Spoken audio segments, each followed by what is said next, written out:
कच्चा चिट्ठा में आज बात उस खबर से शुरू करेंगे जिसने पुतिन को गाजा में जंग के लिए आखिरकार मजबूर कर दिया। अगर अगले 24 घंटे में इजरायली सेना ने गाजा पट्टी पर भीषण हमला किया तो फिर रूस बहुत बड़ी जंग शुरू कर सकता है, इसमें कोई शक नहीं।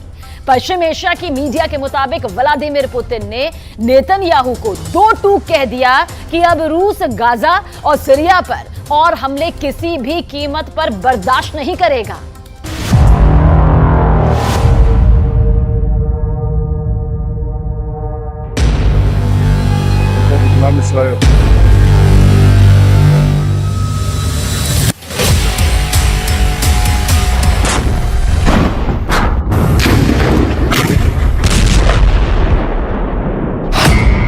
बंद करो गाजा में कदम, पुतिन की जंगी धमकी।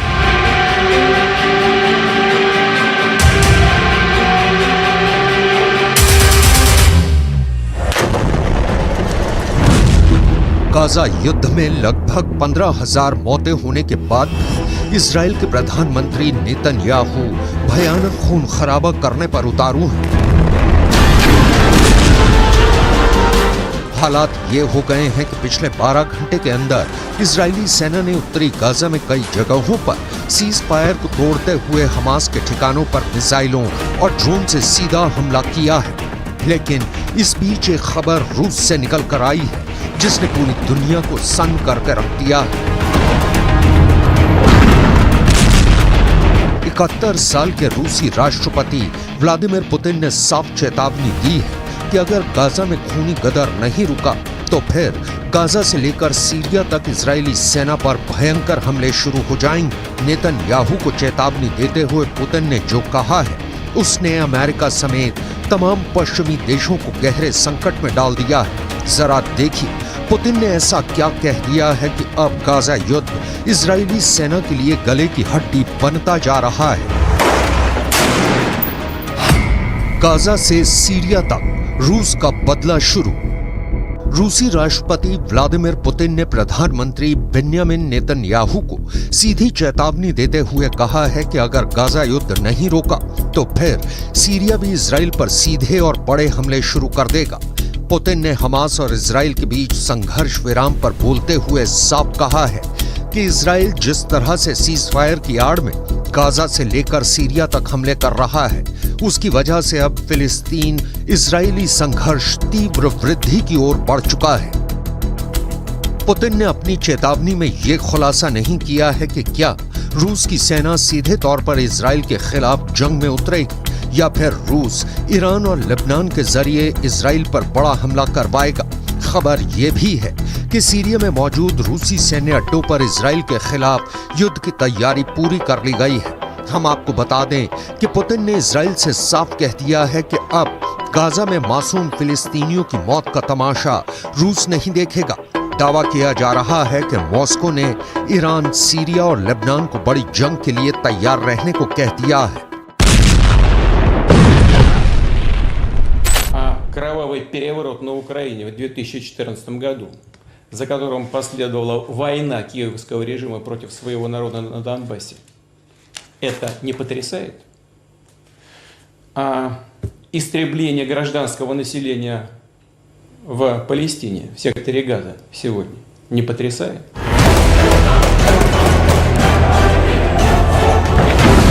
अब आप ये भी जान लीजिए कि जब से हमास और इजराइल के बीच सीज फायर हुआ है तब से उत्तरी गाजा, दक्षिणी गाजा और वेस्ट बैंक में ऐसा क्या हुआ है कि फिलिस्तीनियों और हमास के लड़ाकों को बचाने के लिए पुतिन को सीधे जंग के मैदान में उतरना पड़ा है। मिडिल ईस्ट और रूसी मीडिया के दावों के मुताबिक इजराइल ने पिछले 36 घंटे में हमास के एक बहुत बड़े कमांडर को सीज फायर के दौरान ही जबरदस्त हमले में मार डाला है। अब सवाल उठता है कि जब सीज फायर है तो फिर इजराइल डंके की चोट पर हमास के टॉप कमांडर या कहें लीडरशिप से जुड़े नेताओं को क्यों मार रहा है। डिफेंस एक्सपर्ट्स के मुताबिक इजरायली सेना की खुफिया एजेंसी मोसाद और शिन बेत के पास हमास के सभी टॉप कमांडर्स की पूरी लिस्ट है जो हमास के हमलों को कंट्रोल करते हैं। यही वजह है कि जैसे ही सीज फायर हुआ, हमास के टॉप कमांडर आगे के हमलों को लेकर मूवमेंट करने लगे, जिसकी भनक मोसाद और शिन बेत को लग गई। और फिर इजराइल की आईडीएफ ने खुफिया सूचना के आधार पर इन्हें मार डाला। यही नुकसान हमास पर बेहद भारी पड़ रहा है, जिसके खिलाफ अब पुतिन ने इजराइल को धमकी दी है कि अगर सीज फायर के दौरान गाजा या फिर सीरिया पर हमले तेज किए तो फिर ये युद्ध पूरी तरह से बेकाबू हो जाएगा और रूस चुप रहकर तमाशा बिल्कुल भी नहीं देखेगा। अब आप ये भी जान लीजिए कि सीज फायर के दौरान हमास का कौन सा बड़ा टॉप कमांडर मारा गया है।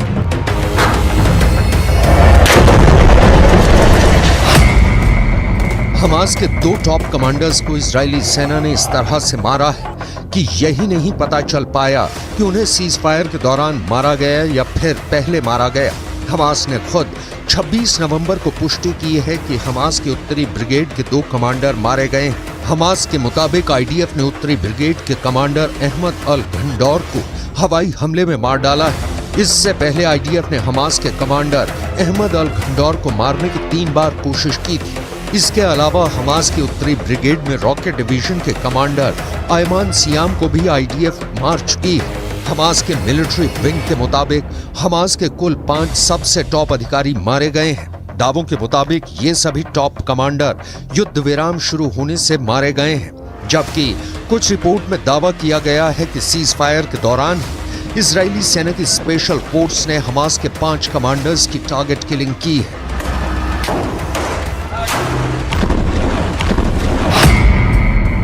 सीज फायर तोड़ा तो तोड़ देंगे इजराइल। हमास के 70 से ज्यादा कमांडर्स मारे जा चुके हैं, जिनमें से 15 बेहद माहिर और दिग्गज कमांडर्स थे। लेकिन जिस तरह से सीज फायर की आड़ में इजरायली सेना ने गाजा में गदर मचाया है, उसे लेकर पुतिन बेहद एक्टिव है। ईरान के राष्ट्रपति रईसी से पुतिन की नजदीकियों ने इजराइल के खिलाफ नई मुसीबत खड़ी कर दी है, तो वहीं सीरिया के प्रमुख असद से पुतिन की पुरानी और गहरी दोस्ती ने इजराइल को गाजा से लेकर सीरिया तक मुसीबत में डाल दिया है। सीरियाई राज्य समाचार एजेंसी के दावों के मुताबिक पिछले 18 घंटे में दक्षिण पश्चिम सीरिया में इजरायली हवाई हमलों में सीरिया के सैन्य ठिकानों को भारी नुकसान हुआ है। दावों के मुताबिक सीरिया में हुई इजरायली हमले में उसके 8 सैनिक मारे गए हैं, जबकि 7 घायल हुए हैं। सीरिया में इजराइल का हवाई हमला सीरिया के दक्षिण पश्चिमी शहर दारा के पास सैन्य ठिकानों पर हुआ है, जिसे लेकर पुतिन बुरी तरह से बौखला गए हैं। इसलिए उन्होंने इजराइल को सीधी धमकी दी है कि अगर गाजा और सीरिया में इजरायली हमले इसी तरह से दोबारा हुए तो जंग बहुत भयानक हो जाएगी। אני מבקר פה עכשיו ביחידה של אמ"ן, היא עושה עבודת קודש, חושפת הרבה מאוד, ומה שאנחנו רואים זה דבר מדהים. אנחנו רואים בעצם שהתושבים, האזרחים בעזה למעלה, מגנים על כל הטרוריסטים למטה. הם בנו עיר תת-קרקעית להגן על עצמם, והם מקריבים את האזרחים למעלה. זה בדיוק הפוך מצבא הגנה לישראל. צבא הגנה לישראל זה חיילים שמגנים על אזרחים, פה זה אזרחים שמגנים על... इधर हमास के द्वारा बंधकों की रिहाई के दौरान एक बड़ी हैरान करने वाली खबर सामने आ रही है। रूस को अपना सबसे वफादार दोस्त मानने वाले हमास ने रूसी बंधकों को लेकर ऐसा ऐलान कर दिया है जिसने पुतिन के कद को दुनिया भर में काफी ऊंचा कर दिया है। हमास के वरिष्ठ अधिकारी ने दावे के साथ ऐलान किया है कि हम रूस और राष्ट्रपति पुतिन का बहुत सम्मान करते हैं, इसलिए गाजा में बंधक रूसी नागरिकों को हमास बिना शर्त रिहा करने जा रहा है। हमास के टॉप लीडर ने पुतिन को सम्मान देते हुए बयान दिया है कि रूसी बंधकों को रिहा करके हमास पुतिन को सच्चे दोस्त होने का सम्मान दे रहा है।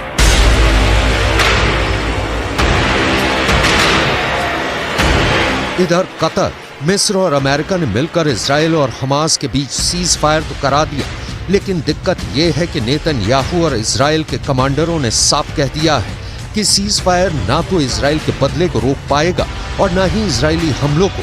हम हमास का पूरी दुनिया से खात्मा कर देंगे। इधर कुछ मिडिल ईस्ट की मीडिया ने दावा करना शुरू कर दिया है कि गाजा पट्टी में 20,000 से ज्यादा लोग मारे गए हैं, जिनकी संख्या 1967 में इजराइल अरब युद्ध में मारे गए लोगों से कहीं ज्यादा है। दावा तो यहां तक किया गया है कि 1,20,000 से ज्यादा इमारतें गाजा में तबाह हो चुकी हैं। अब ऐसे हालात में दावे किए जा रहे हैं कि रूस गाजा से लेकर सीरिया तक इजरायली हमलों को काउंटर करने का मन बना चुका है, क्योंकि यूक्रेन के युद्ध में पुतिन ने अकेले दम पर नेटो और अमेरिका को थका डाला है और यूक्रेन पुतिन से जंग लगभग हार चुका है। अब ऐसे हालात में पुतिन का हौसला 7वें आसमान पर है, इसलिए वो गाजा से लेकर सीरिया तक इजरायली सेना को मटिया मेट करने की तैयारी में जुट चुके हैं।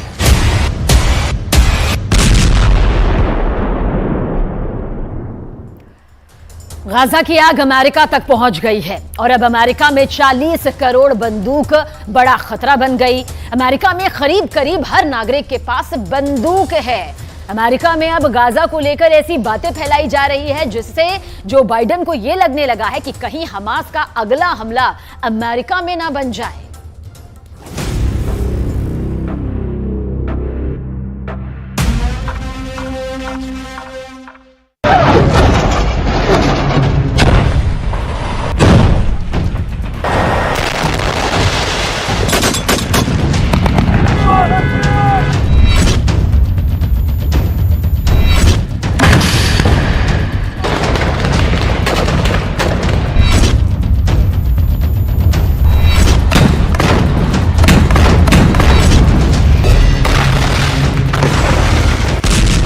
गाजा पट्टी के अंदर अब तक 4 करोड़ किलोग्राम बम बरसाए जा चुके हैं।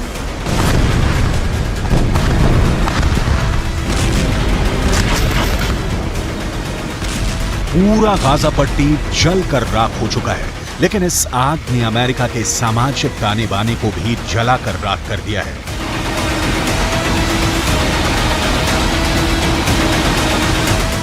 सात अक्टूबर के बाद, यानी जब हमास ने इजरायल पर आतंकवादी हमला किया, उसके बाद से लगातार अमेरिका के अंदर ऐसी खूनी वारदातें हो रही हैं जिसमें शिकार कभी यहूदी हो रही हैं तो कभी फिलिस्तीन। अमेरिका की आबादी 32 करोड़ 64 लाख है, लेकिन अमेरिका के अंदर आम लोगों के पास 40 करोड़ बंदूकें हैं। यानी अमेरिका में तकरीबन हर नागरिक के पास कम से कम एक बंदूक अवश्य है। और ऐसी स्थिति में अगर अमेरिका के अंदर सामाजिक सद्भाव बिगड़ रहा है तो जो बाइडेन के लिए ये बहुत मुश्किल की घड़ी है। ताजा खबर अमेरिका के वर्लिंगटन से है, जहां पर एक अमेरिकी नागरिक ने 3 फिलिस्तीनियों को गोली मार दी है। इस घटना ने एक बार फिर अमेरिका में फिलिस्तीन बनाम गैर फिलिस्तीन तनाव को भड़का दिया है। वर्लिंगटन में एक अमेरिकी नागरिक ने हिशाम औरतानी, तहसीन अहमद और किन्नान अब्दुल हमीद पर वर्मोंट विश्वविद्यालय के पास हमला किया है। अमेरिका के राष्ट्रपति जो बाइडेन और उनके विदेश मंत्री एंटनी ब्लिंकन लगातार यहूदी पुजारियों, यहूदी नेताओं और मुस्लिम धर्मगुरुओं के संपर्क में हैं। वो लगातार शांति स्थापित करने की कोशिश कर रहे हैं और बयान भी जारी कर चुके हैं, लेकिन इसका कोई असर देखने को नहीं मिल रहा है। अमेरिका में किस तरह फिलिस्तीनियों को गोलियों की बौछार का सामना करना पड़ा है, आपको आगे बताने वाले हैं। लेकिन सबसे पहले आपको अमेरिका के हालिया घटनाओं का पूरा विवरण देते हैं, जिससे ये साफ हो जाता है कि अमेरिका भी अब गाजा की आंच से बच नहीं पा रहा है। ये तस्वीरें अमेरिका की ही हैं, जहां पर एक 6 साल के फिलिस्तीनी बच्चे का नमाज़े जनाजा पढ़ा जा रहा है।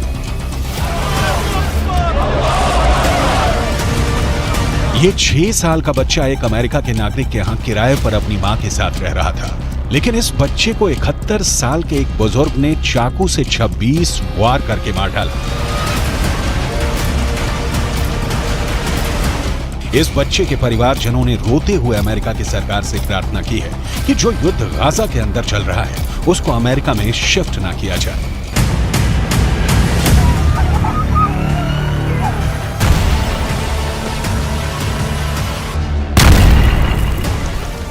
I just want to tell the whole world that we live in a country called the USA. We're not in war, and we're not bringing war here too. What happened that day for a gentleman, that he loved that kid to start with. He used to bring him toys.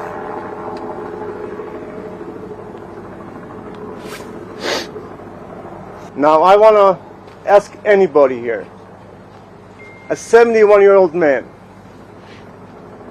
sitting on top of a 6-year-old kid, stabbing her more than 26 times, and he was looking in his eyes. You tell me, is that exaggeration? You tell me what type of man he can do that.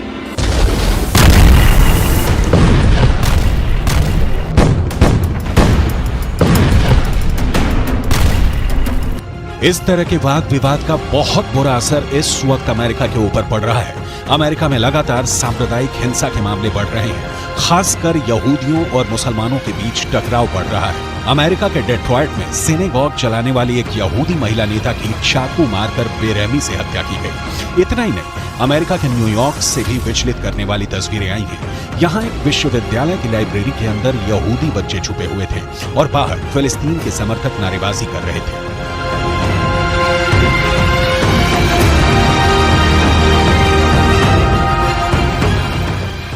America के Washington में फिलिस्तीन समर्थक प्रदर्शन के दौरान एक महिला को ऐसा पोस्टर लिए दिखाया गया जिसमें यहूदियों को पूरी तरह से समाप्त करने जैसा संदेश दिया गया था। अमेरिका के अंदर लगातार हो रहा कत्लेआम और एक दूसरे के खून के प्यासे नजर आ रहे लोग ये बताने के लिए काफी हैं कि अमेरिका किस तरह तलवार की धार पर चल रहा है। बर्लिंगटन का केस अपने आप में बहुत चौंकाने वाला है। जिस वक्त इन तीनों फिलिस्तीनियों को गोली मारी गई, ये तीनों अरबी बोल रहे थे और इनमें से 2 ने फिलिस्तीनी काफिया पहना हुआ था। फिलिस्तीनी काफिया एक ऐसा कपड़ा होता है जो गले पर पहना जाता है और इसमें चिक होते हैं। फिलिस्तीन का आंदोलन करने वाले बड़े नेता यासिर अराफात अक्सर फिलिस्तीनी काफिया पहनते थे और ये फिलिस्तीनी काफिया एक तरह से यासिर अराफात की पहचान बन गया था।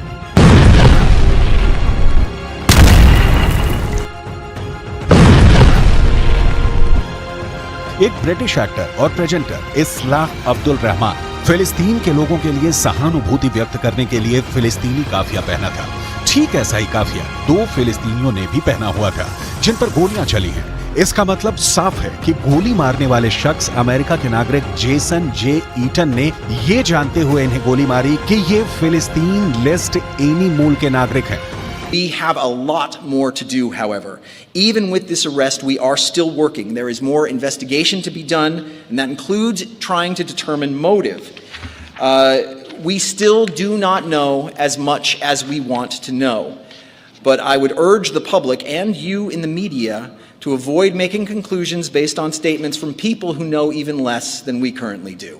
We are working hard to find out this information, and we are nowhere near the end of this investigation.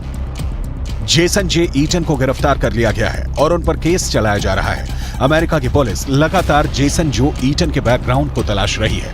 करीब 50 साल का जेसन एक किसान है और मुख्य तौर पर उसका पेशा खेती-बाड़ी है, लेकिन वो सोशल मीडिया पर भी एक्टिव है और वो फिलिस्तीन का समर्थन करने वाले अमेरिका के नेताओं के खिलाफ कई टिप्पणियां कर चुका है। अहम बात यह भी है कि जहां पर जेसन ने 3 फिलिस्तीनियों को गोली मारी है, वो जगह उसके अपार्टमेंट के पास ही है। जहां ये तीनों फिलिस्तीनी पढ़ते हैं, वो जगह भी अपार्टमेंट के पास है। क्या ये इलाका फिलिस्तीनियों के प्रदर्शन से प्रभावित रहा है, इसकी भी जांच की जा रही है। हमास के कमांडर याह्या सिनवार ने इजरायल को फिर से डरा दिया है। सिनवार ने इजरायल की भाषा में ऐसी बात कह दी कि बेन्यामिन नेतन्याहू बहुत टेंशन में है। दरअसल बंधकों की रिहाई के बाद अब कहा जा रहा है कि हमास ने इजरायल के सिर्फ 60 बंधक ही नहीं छोड़े, बल्कि इजरायल को 60 बार हरा भी दिया है।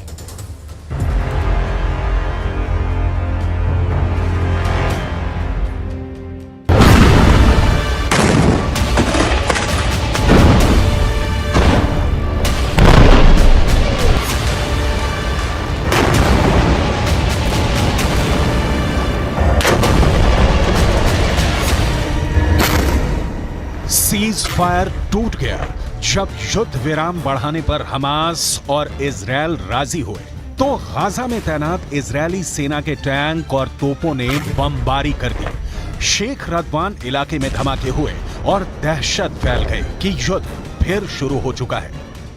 इजरायल फिर टनों टन बम गाजा पर गिराएगा, फिर इमारतें ढहती जाएंगी और हजारों लाशों को मलबे से निकालने का काम फिर शुरू हो जाएगा, जिसमें बच्चे होंगे, महिलाएं होंगी, बुजुर्ग भी होंगे, क्योंकि नेतन्याहू तो पहले ही कह चुके हैं कि जब तक हमास बाकी है, युद्ध बाकी है और गाजा की तबाही जारी रहेगी।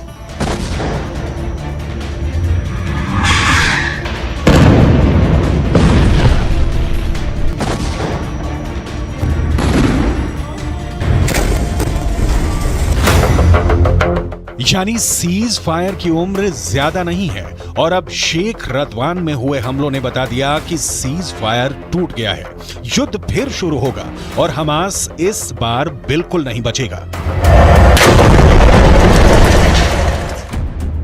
लेकिन हमास को इसका डर नहीं, हमास के कमांडर को इसकी फिक्र नहीं, क्योंकि इजराइल की मीडिया में जो खबरें छाई हैं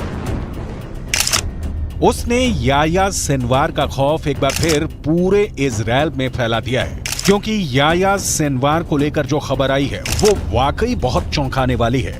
ये खबर सुरंग से आई है जहां हमास पूरी तरह एक्टिव है। ये खबर हमास के बंधकों ने बताई है, वो बंधक जिनको हमास ने रिहा किया है। और ये खबर नेतन्याहू के लिए बहुत बड़ा सिरदर्द बन चुकी है।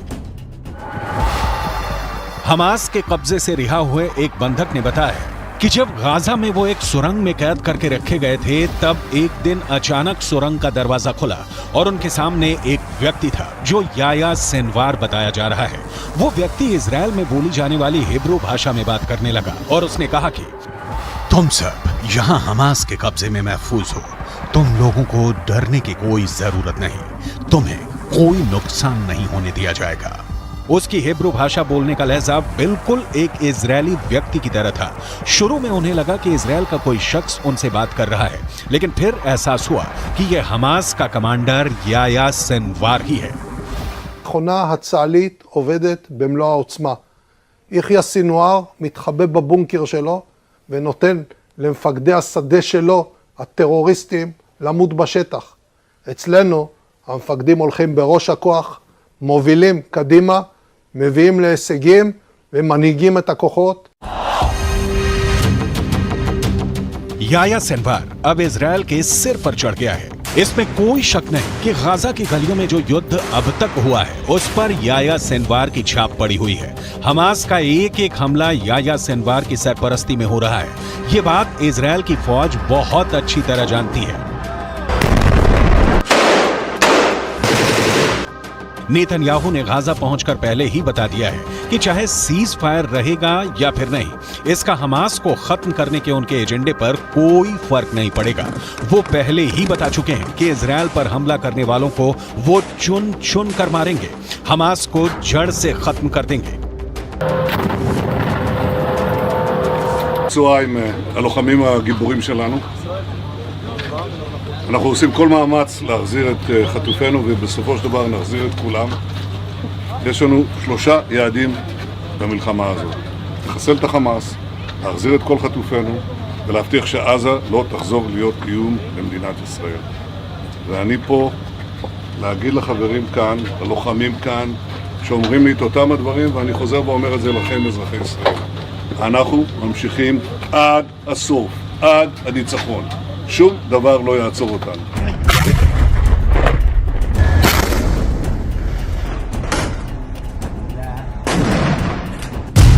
यानी हमास का पक्का इलाज होगा, हमास को पूरी तरह खत्म कर दिया जाएगा। इसकी 100% वाली गारंटी नेतन्याहू बार बार दे रहे हैं। गाजा में सीज फायर करके इजराइल को वक्त मिला, उसकी सेना को वक्त मिला, हमास को भी वक्त मिला। दोनों तरफ अपनी ताकत को फिर से जुटाने का काम हुआ होगा ताकि युद्ध के अगले चरण को और खतरनाक बनाया जाए। लेकिन इन सबके बीच सबसे बड़ा चैलेंज याह्या सिनवार बन चुका है। याह्या सिनवार जब तक जिंदा है, नेतन्याहू जीत का दावा नहीं कर सकते। नेतन्याहू को जब से पता चला है कि याह्या सिनवार सुरंगों में घूम रहा है और बंधकों से मुलाकात करके उनसे सीधे बात कर रहा है, तब से नेतन्याहू की बेचैनी बढ़ गई है। इसका मतलब साफ है कि याह्या सिनवार जिंदा है। याह्या सिनवार युद्ध को कंट्रोल कर रहा है। याह्या सिनवार बता रहा है कि इजराइल का एक एक बंधक उसके रहमो करम पर जिंदा है। यही बात इजराइल को बहुत परेशान कर रही है।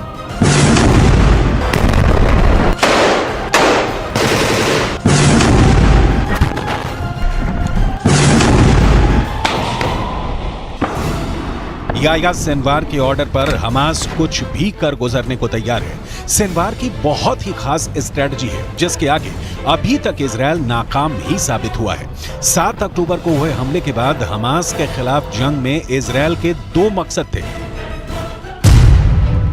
पहला, हमास के पास से करीब 250 बंधकों को आजाद कराना, जिसके लिए इजरायल को सीज फायर करना पड़ा, यानी उसका युद्ध और बमबारी काम नहीं आया, वो फेल हो गया। दूसरा मकसद, इजरायल हमास को जड़ से खत्म करना चाहता है, लेकिन अभी तक इसमें भी इजरायल फेल ही साबित हुआ है। יש היום הסכמה לאומית בכל מדינת ישראל שאנחנו חייבים להילחם ולנצח בגלל מה שקרה, בשביל העתיד שלנו וגם בשביל העתיד של העולם החופשי.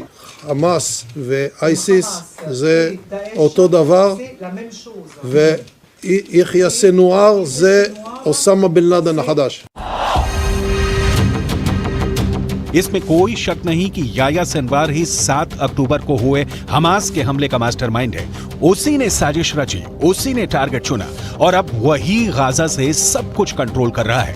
गाजा की गलियों में जो युद्ध हुआ है या हो रहा है, उसने इजरायल को भी बड़े झटके दिए हैं, लेकिन नेतन्याहू अपने फैसले पर कायम है।